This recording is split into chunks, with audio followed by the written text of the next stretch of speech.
Welcome to lesson number 7. Competitive events. We've talked about competitive events in the program of work lesson, but we have some more we'd like to dive deeper in when it comes to competitive events. One thing that is unique about the competitive events is it is a little different from state to state. At the international level, students may compete in only one competitive event, with the exception of the recognition events, which they can do as many as they want to in addition to one in the other categories. In your state, they may have different rules. You may be able to compete in 2, possibly even 3 events in addition to the recognition events.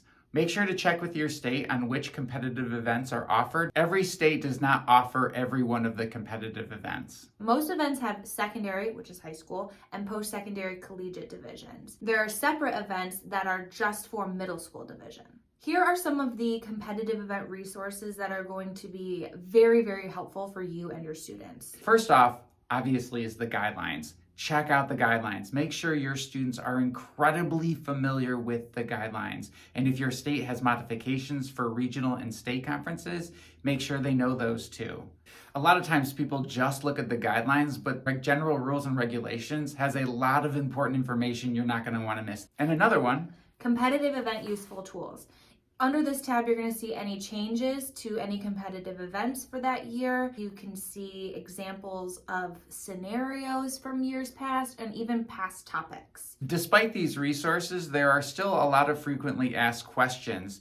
And HOSA, because they get so many of those, offers an FAQ page. If you happen to be a local advisor who is helping out at a regional area or state conference, the Managing Competitive Events page is incredibly helpful because it does exactly that. It gives you the tools that you need to help manage competitive events at your state or local level. So HOSA competitive events in the classroom is exactly what we've talked about in the previous lessons of program of work and integrating HOSA into the classroom. It's using the competitive events as an extension of your curriculum. A lot of times teachers will assign certain events as a classroom assignment. Well, once the students have already done it, they'll say, hey, wow, this was really cool.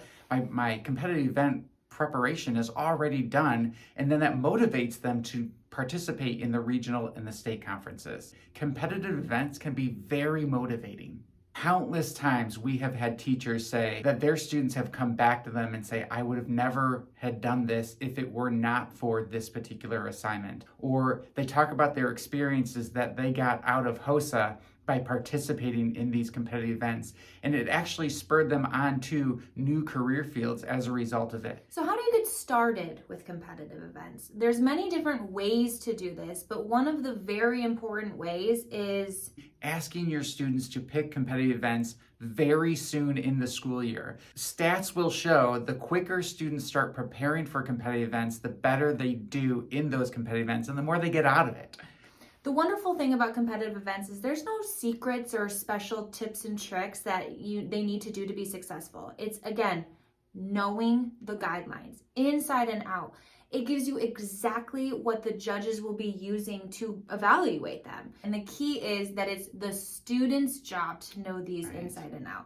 The advisor does not need to know every... The advisor cannot know. Exactly. It would be impossible, especially if you have like 20 plus students that are all doing something different. Alleviate the pressure from yourself and know that it is the students' jobs to know everything about the event. Of course, you're there to help and support and listen and guide them in any way you can, but really help put the responsibility on them.